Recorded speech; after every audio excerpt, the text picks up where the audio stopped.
Graça e paz, abençoados. Canal Luz da Graça voltando aqui com vocês na parte 5, estudando o livro de Jó, parte 5. Então, abençoados, nós falávamos aqui, nós paramos na minha última fala aí, foi em 1 Pedro, no capítulo 5, aonde eu li aqui para vocês, capítulo 5, verso 8, no final da fala, na parte 4, diz assim: sede sóbrio, vigiai, porque o diabo, vosso adversário, anda em derredor, como um leão bramando, buscando a quem possa tragar, ao qual resistir firme na fé, na confiança em Deus, sabendo que as mesmas aflições aqui pode ser entendida como sofrimento ou provação, como você entender. Então, sabendo que as mesmas aflições ou sofrimento se cumpre entre os vossos irmãos no mundo. Então, abençoado, vê aqui que Paulo está dizendo, aliás, Pedro está relatando que os santos já sofriam as aflições, né? Resistir firmes na fé, sabendo que as mesmas aflições se cumprem entre os vossos irmãos, entre os da fé no mundo. Então, as aflições e o sofrimento, ela vem sobre todas as pessoas, sobre o ímpio e sobre o justo. Como diz a palavra de Deus, Deus faz cair a chuva sobre o justo e sobre o injusto. Faz brilhar o sol sobre o justo e sobre o ímpio. Então, essas aflições, ela vem sobre os dois. Então, o entendimento de que o pecado, ele é gerado, de que o sofrimento, o entendimento que o sofrimento é gerado por causa de um pecado, é um entendimento equivocado, porque é um entendimento literal equivocado. Porque nem todo sofrimento, nem toda aflição, existe uma atuação de pecado, uma sentença de pecado. Ela não vem, nem todo sofrimento, nem toda aflição vem por causa da sentença de pecado. Mas nem todo sofrimento é gerado por um pecado, mas todo pecado gera um sofrimento. Todo ato de pecado gera um sofrimento. Então nós já vimos aí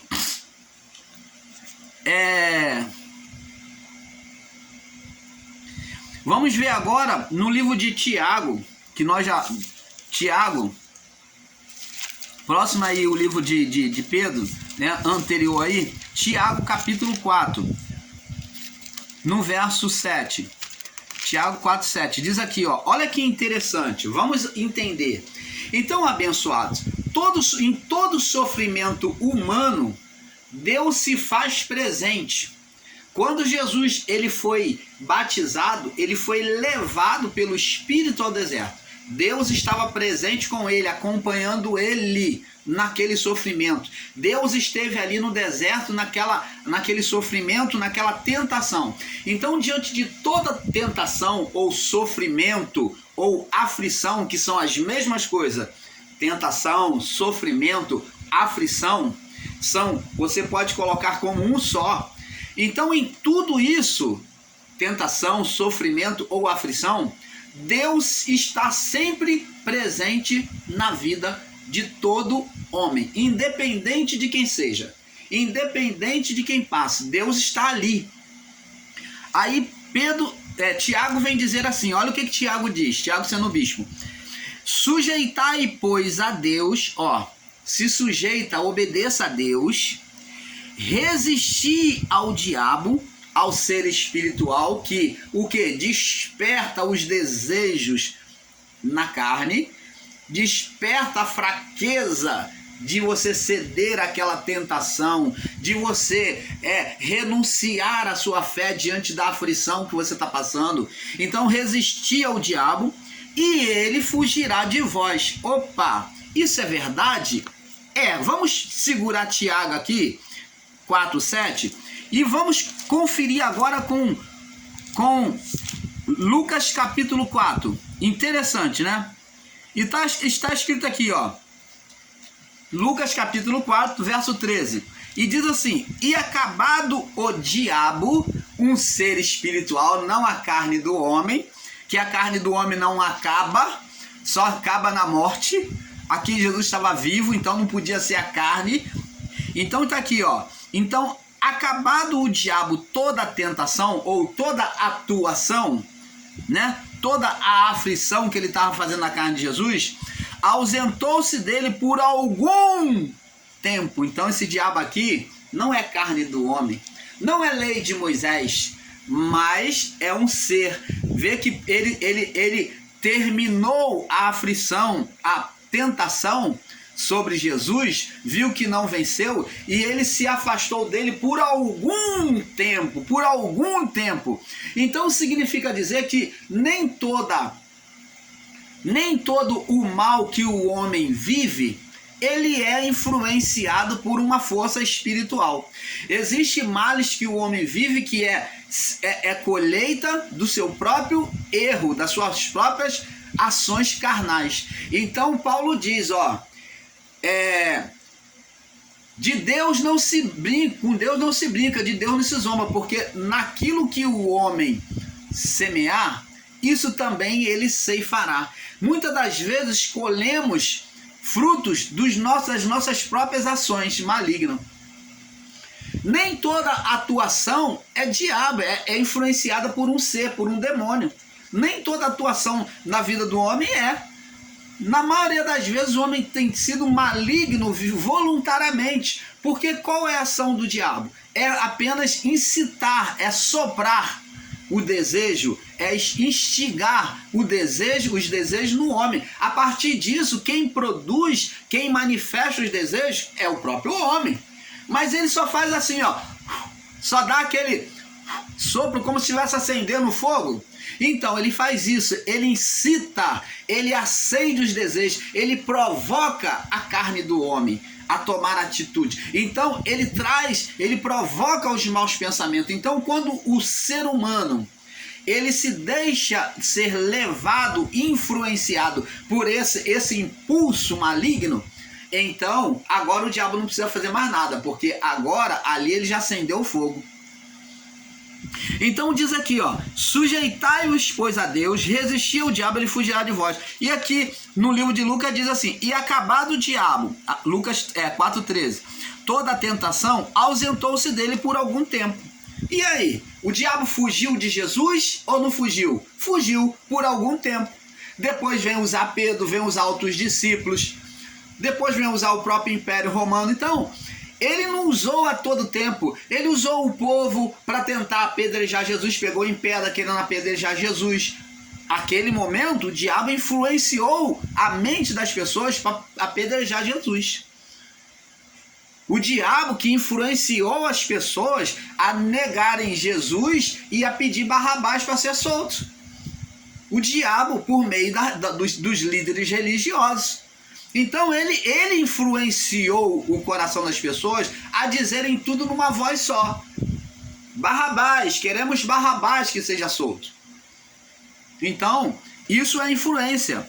Agora diz aqui, ó, sujeitai, pois, a Deus, ó, obedeça a Deus, resistir ao diabo ou às tentações, às aflições, né?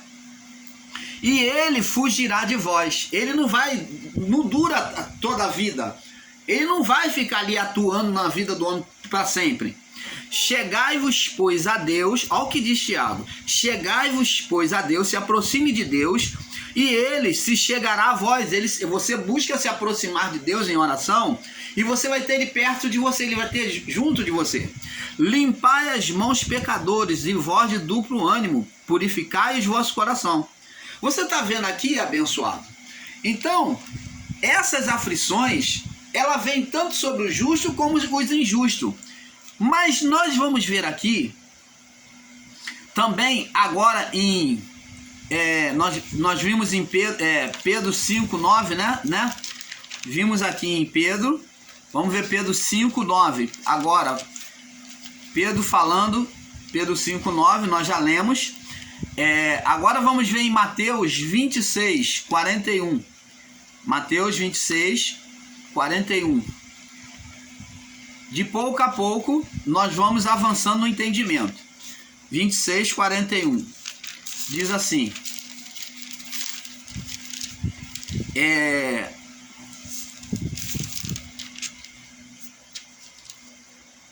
Jesus disse assim, ó. Vamos ler do verso 40 para não ficar para não entender fora do contexto. E voltando-se para os seus discípulos, isso foi no Getsêmani, tá? Antes de Jesus ser entregue na cruz. E voltando-se aos seus discípulos, achou-os adormecido e disse a Pedro: então, nem uma hora pudeste velar comigo ou vigiar comigo? Ele diz no verso 41, vigiai e orai, para que não entreis em tentação. Jesus estava falando de pecado? Não.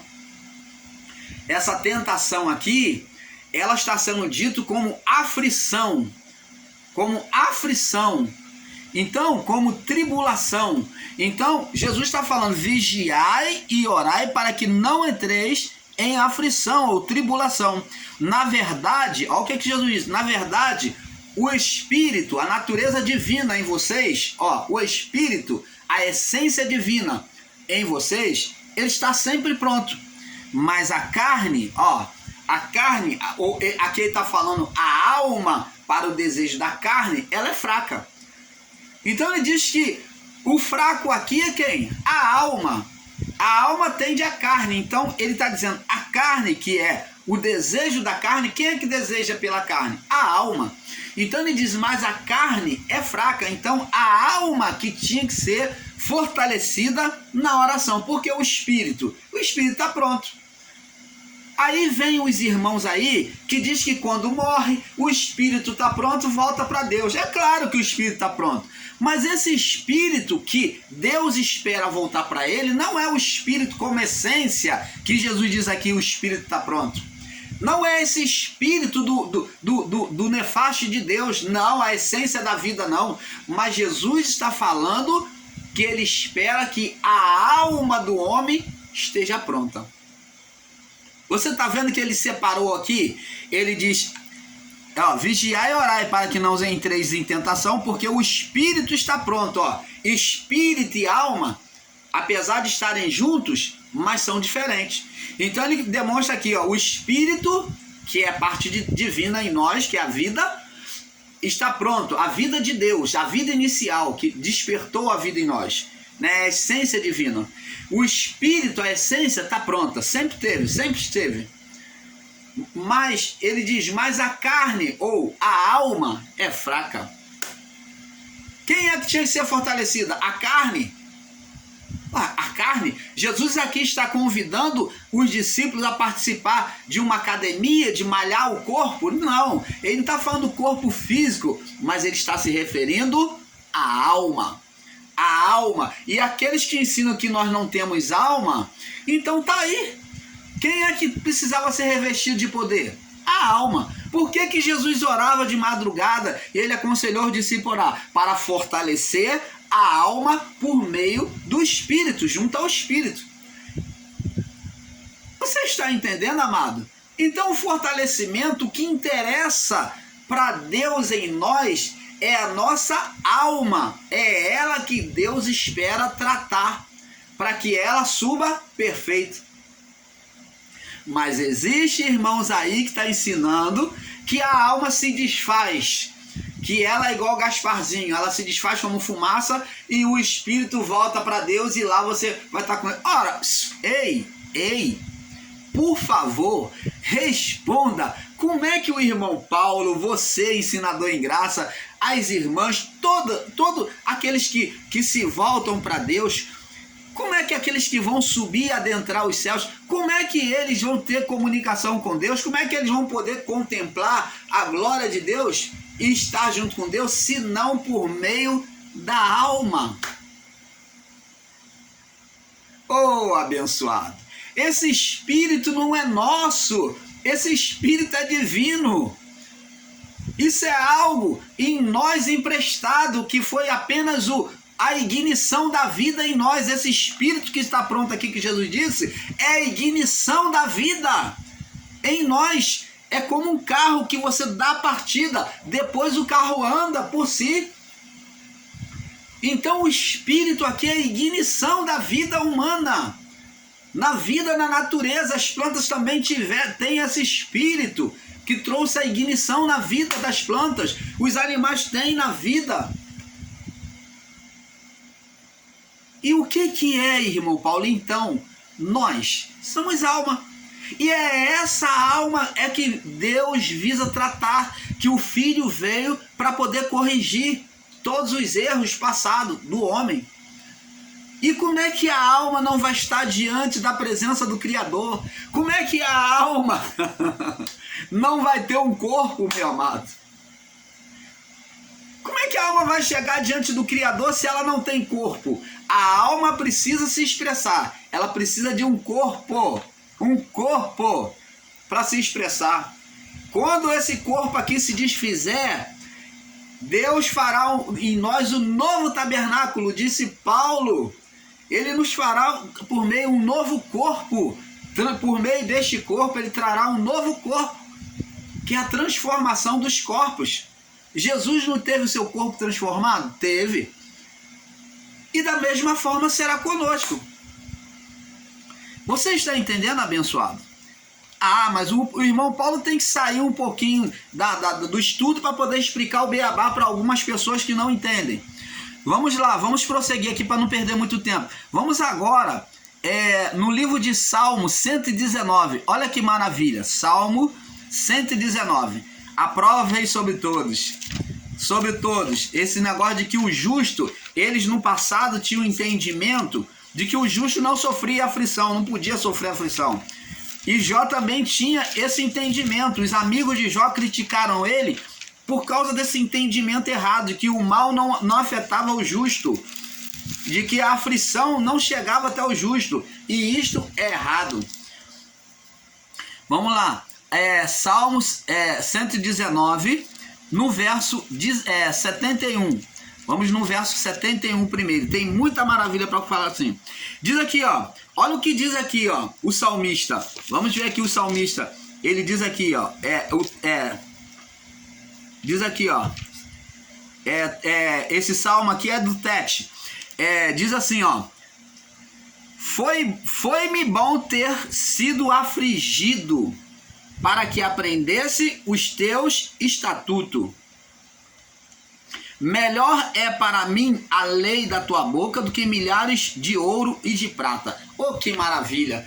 Então significa dizer que a aflição, ela traz um ensinamento para o homem? Sim, a aflição, ela vem disciplinar a alma do homem, conduzir para o propósito de Deus. Então, irmão Paulo, eu estou começando a entender o porquê que Jó foi afligido, porquê que Deus permitiu a aflição na vida de Jó, que Satanás tocasse na vida de Jó. Justamente porque Deus queria trazer um ensinamento, ó, como está escrito aqui, ó, foi-me bom ter sido afligido para que aprendesse os teus estatutos, ou o seu propósito, os seus mandamentos. Você está vendo aí, abençoados? Oh, que maravilha, né?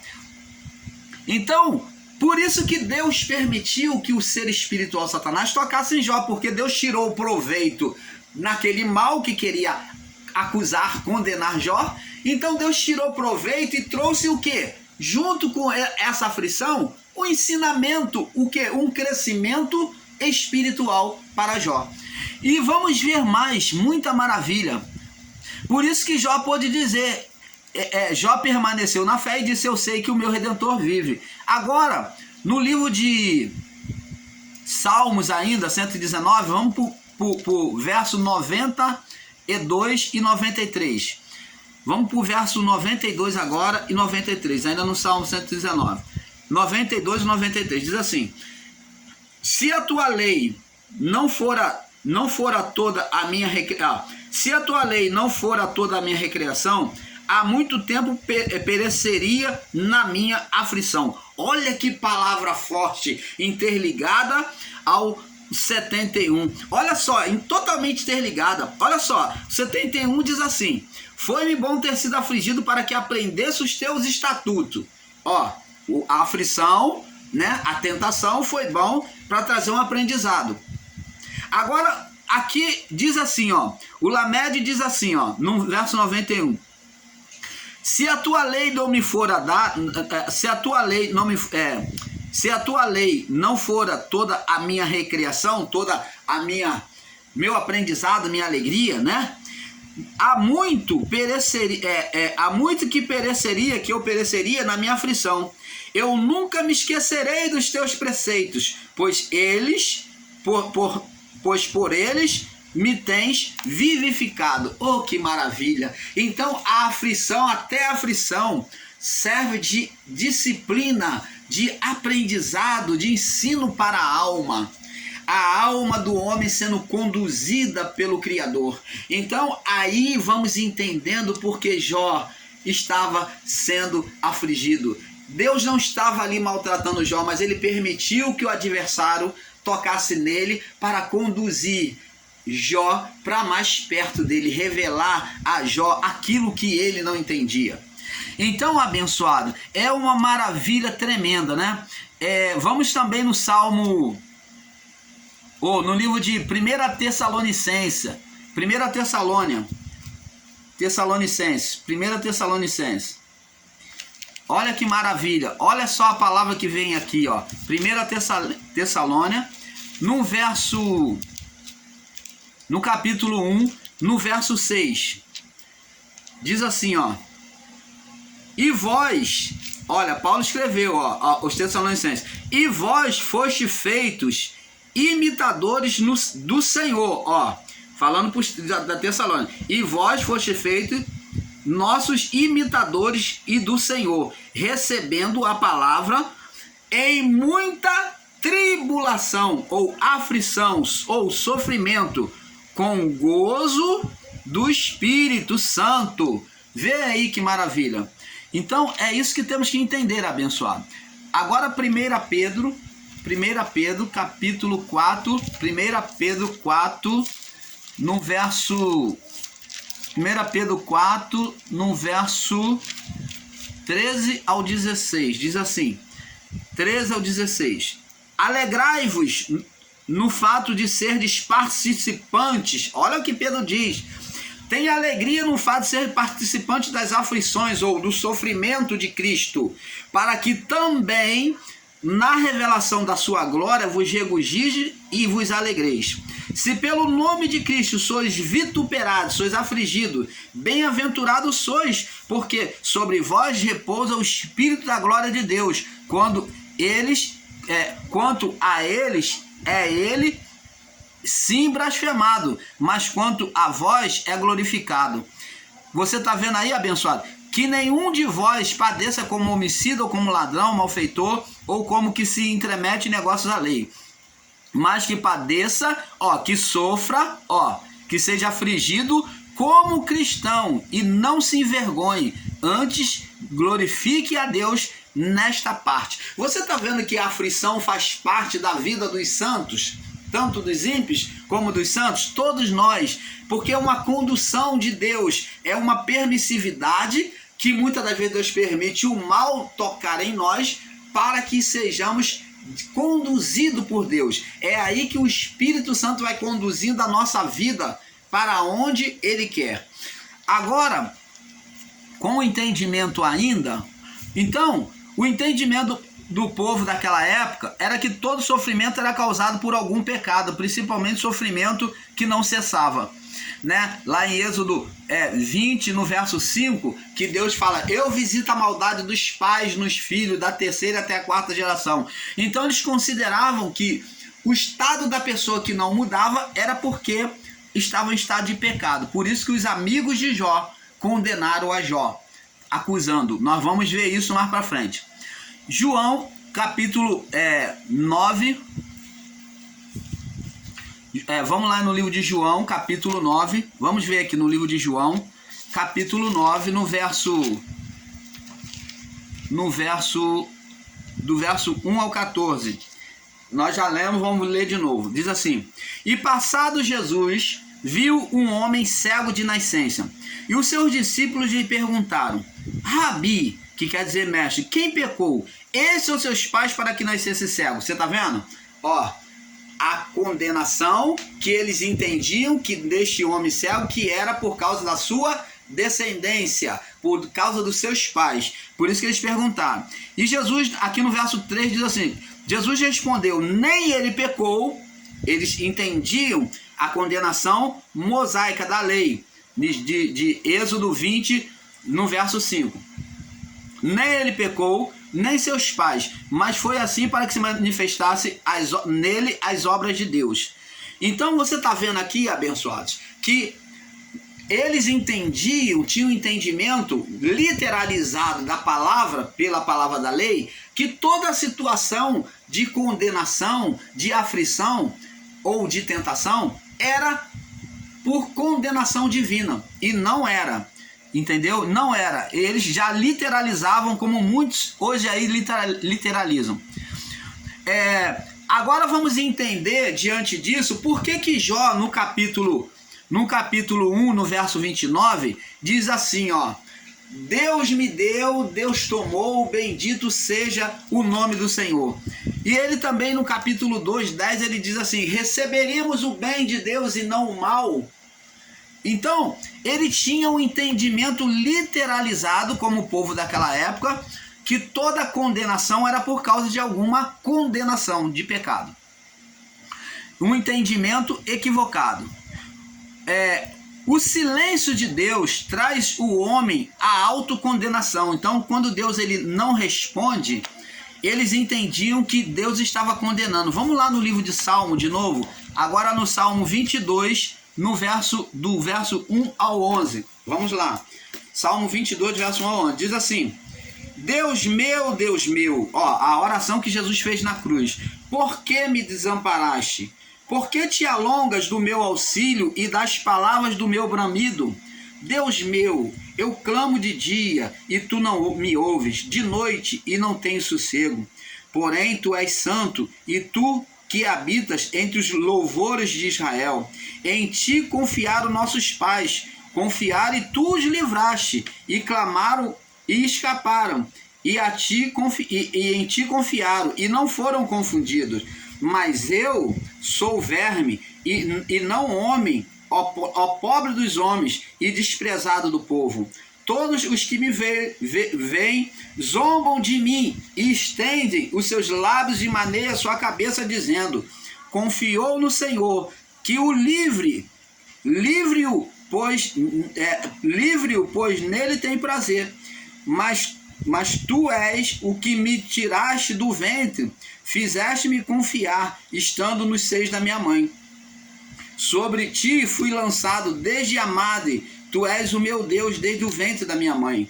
Não te alongues de mim, pois a minha angústia está perto e não há quem me ajude. Então você está vendo aqui está mostrando o sofrimento, né? O sofrimento do Messias, que é também comparado ao sofrimento de Jó, muito paralelo ao que Jó sofreu.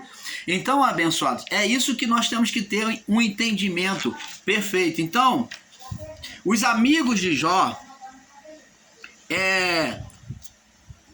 consideravam que os justos não poderiam ser afligidos, eles ser tentados.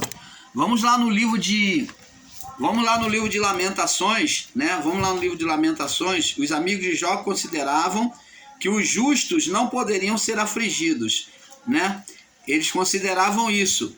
Agora nós temos que, com sabedoria, entender que não é isso que diz a palavra. Vamos aqui, Lamentações, capítulo 3, no verso 33. Lamentações 3, 33. Diz assim, vamos ler aqui. Porque não aflige e nem entristece de bom grado os filhos dos homens. Olha o que diz aqui a palavra.